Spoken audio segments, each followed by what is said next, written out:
Ai kulangi le kualen. Ai kaopi kulangi.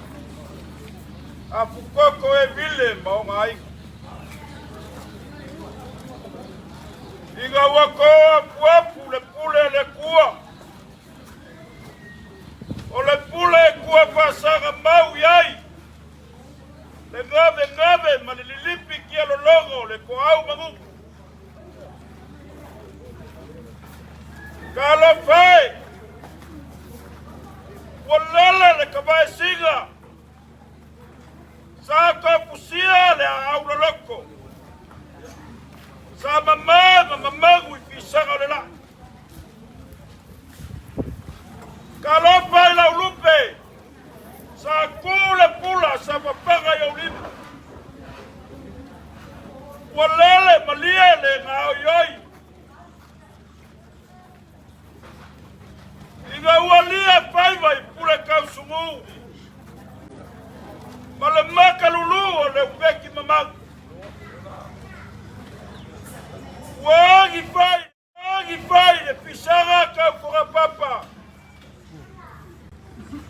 Inga wapuli le ungasa. Sa paki kamai peo fau fuaki o kau kia leba.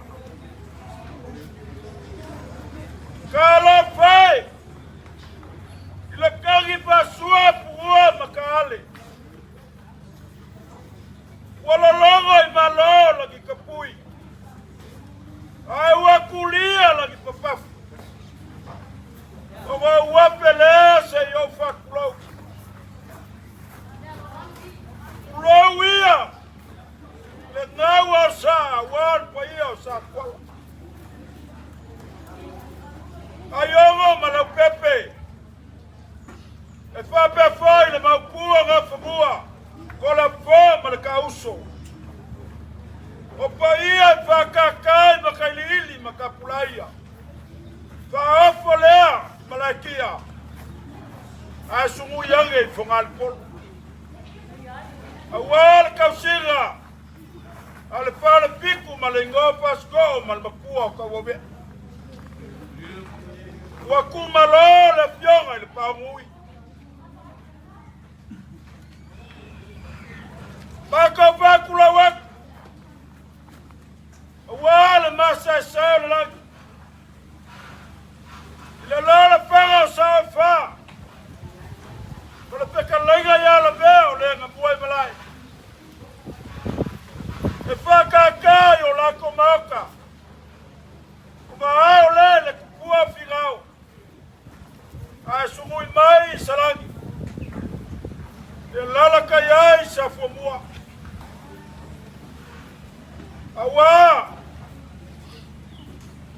wakala kimu ma wakafel kawafi wa masale langi wakuma lole lilo mayaba wakuma lole peska wanga solo ma wakape papa ile kupua ifau papa. E whape whai wharua li ma whangabi. Ua whakakage whanabao. O ka sungui lei mauka. Ao se lala whanga wa inga ma vaenga. Sua male lunga. E whape whai le fioko kapsoa. Ma le whare whao sakaua. Wakumalo le fiongan wangukia. O le langia whalea. O makia i kuau. O wharapau ma lopa maua. A wale pa ia o ainga o mawae. Ufunga mamasoi. Whale whalu soli mon lako maupu man mamalu ya sala whai ngamba i singamu. Wakumalo le fionga mwangu. Wanga salo au ma wakape papa. Ningiva pugiala ba. Opera yaba e fa fungal vai. Olelo la para e fa violi mo la koma pu. laua o foa. Le fau ma kupongai mal mamalu ya salopolu. Awa usu fango le kofa ya fukoko emile. Ole sa ku le foi. Sa fai malupe fa lele la ngei. Ila pui le sanga le mu o Samoa. E ala le bakanga luenga leo. Ai kalo fai. Wale ai se isi e fai se loko. Le pule le kua e ale ku e ale kula. E fai le pule kai al beko mfa kafe puli vai. Fai le fingangalo le kua. Loko soi pua mo lo kako wala. E pelu i kai le kai pilu ma le ngā kali ao le ngā kai whala. E le lele lau maka ma malili le lau amakua. E whaki ka ale le lai lua. E iai leo lo mako ka afi.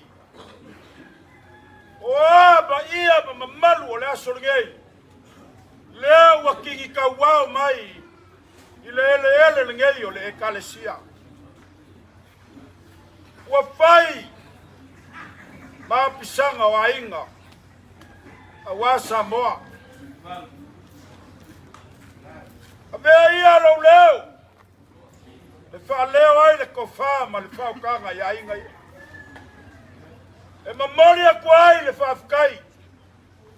Lau a pionga pakele. Markama pula le bakanga aruenga. Ai maisel pa ia maua lunga le ekalesia. I lau kau kakalo. Ma lau kau wha polo wha makua moi po. A whea ngai ai. Te ngei ainga ma wha ngongoanga. O ngole mafukanga sa pele ma mamai. Kua whai le whina ngalo le mua.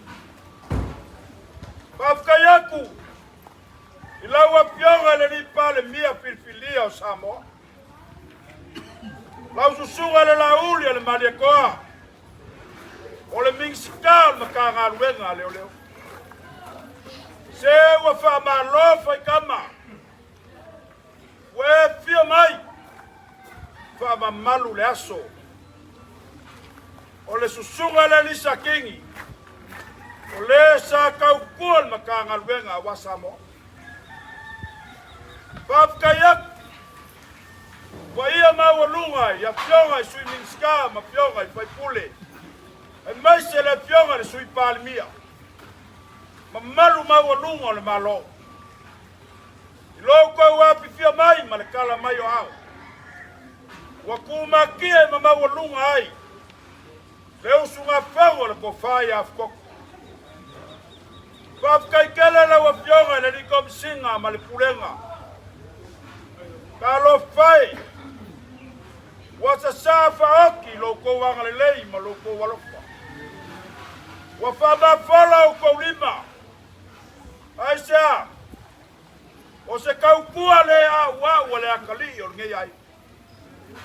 O si loko fala. Fa lia loko wanga le lei ma le alofa wakula. Melea. Ele ai se kaui. Da inga le ak. Yo ngai ku ke kele mo ngai ku kaulangi. Ai fa moe le mangalilo le kua. Nga ke uku le salefu ma fa kumu lo ko mau fa mau.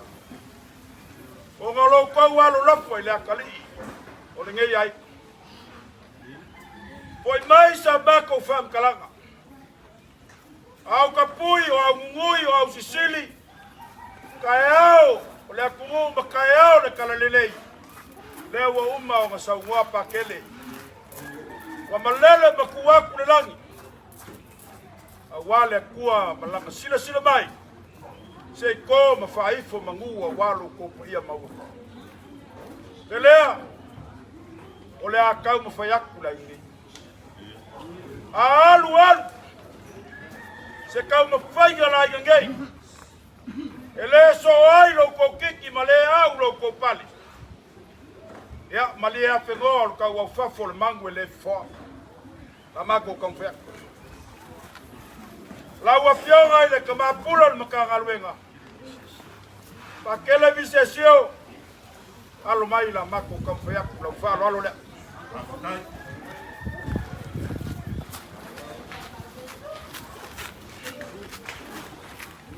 Ole vai lolo malong kavai. La e yaku le e palangi. Ya mo musale o fowa. Ole ma kusina kapau mal papa la le yali.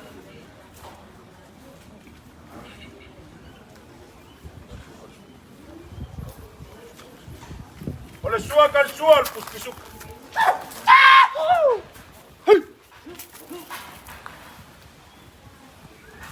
Mangikileo kamali e memori point falal.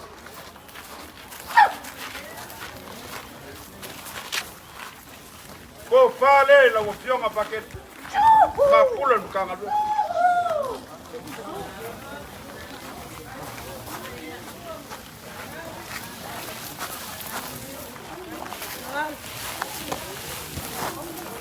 Olou. Pase se kasira petala.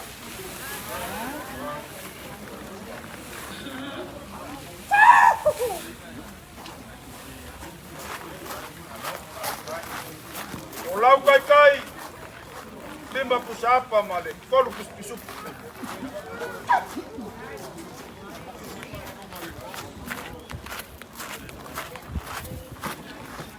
Kaya wasola.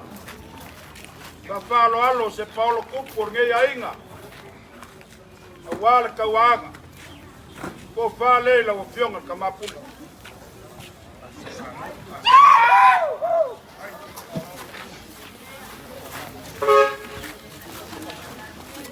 Moyai foi malau que eu cursi kasi le afekala.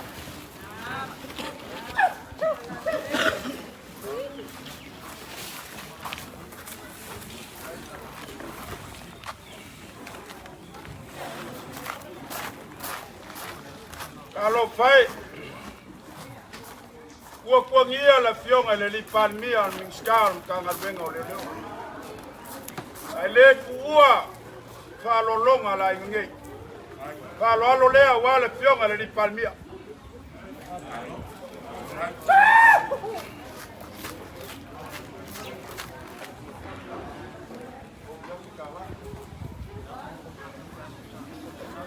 Vai lolo ngama long kavai la momsa leo kwa ole sua kal sua le fionga le palmia o le mang palangi kasi la fekala. Mangikileo kamali e memori kwai.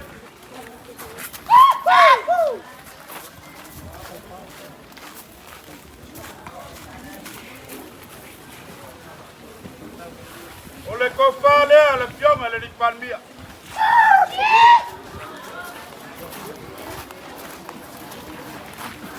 Ai memori aku lang ke kusi kasi la fekala. Elima pusapa malekolu puspisuko lang kaika.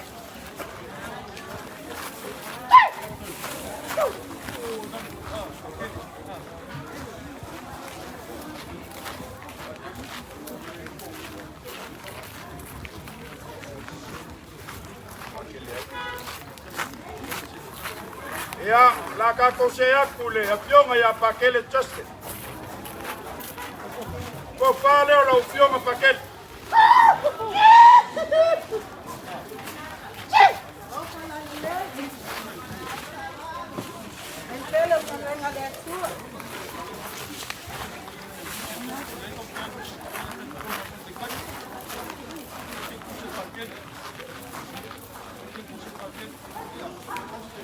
Moria kula uke kusile.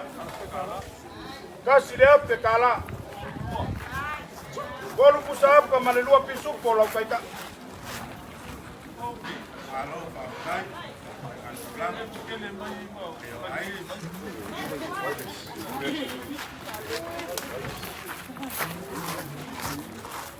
Ole avion ya paquet Philip.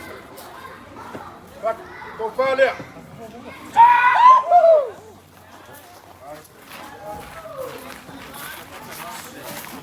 E a pekala la uke kusikol kusapa lua pisu pola kaita.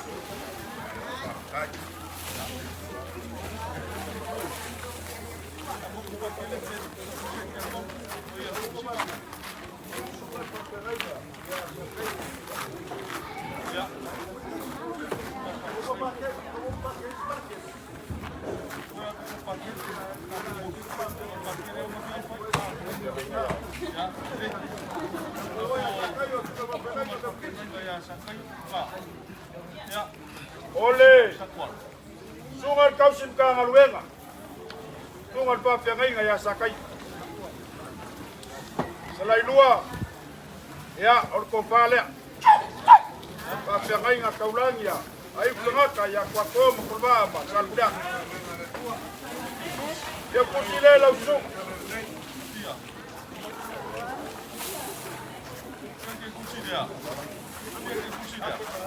Ya pekala la ukekus. Bolu pusapa malelua pisupo la ukaika.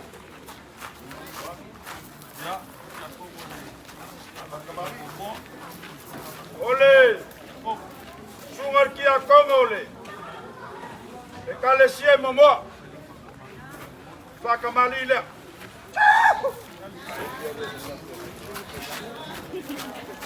Ya. Kakai mo lang ngalwen. Luwa kalifa le ngangai. Ya koko ebile. La faka malina. Ya mom sale o fowak. Tua kalsual puspisupo. Ole. Kongale memoria kwai la falalo. Ko pale la wopyonga. Kia kok.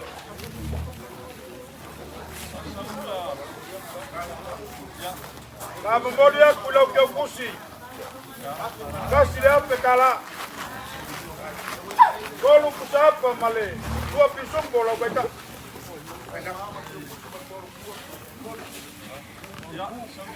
Sa palo maile. Paulo kuk por gay ainga. Se wayai la ukopa le mala ukiukusi.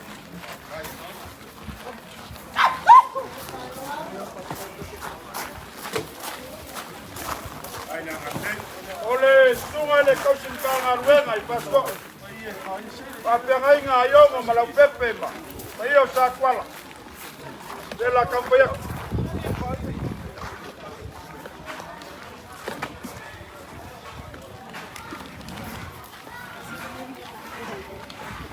Ko pale la usunga pai piang. Ao fala lele. Lima selau la que kusi. Ai fala. Bolu kusapa malelua pisupo la ukaika. Halo pakai.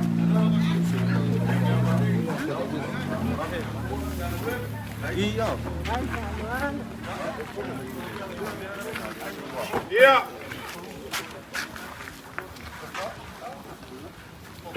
Hey. Yo mai le piong al swimming ska. Ko piorgai guo sa foku male kumalol ngai pumau ngumel mumua. Upaya lebe. Belea ya la kampoya ku palo ni ai. Ko pale lebe. Olau ke kusi kasi le ape kala. Olau kai kai e kon kusapa male lua puspisu.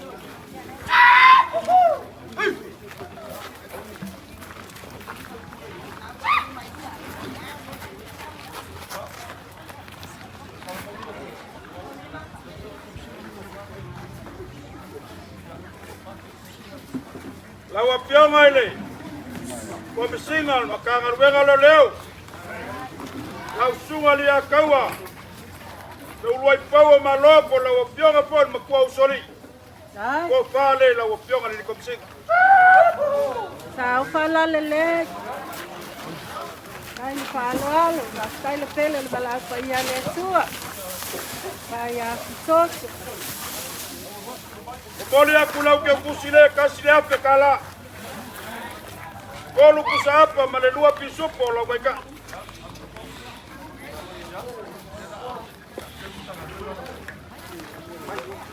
Le paya ia mawalunga o le makagaluega leoleo. Amaka mai lava i le uluai kaimi. Palaau le kua. Ia fukoko e vile. E lei kau mua alo lau kou saa. Lau kou wha mamoli mai le wha mawhangwhanganga. Me kukupo leo lang. Si lau kou whala ma whalo alo. E ala I keu pungala au. O ia papalangi. Se legi pa ia ma le konga kala. Lau kou whaia kali. O ngā ole malanga sunga le risa kingi e le koi foi mai.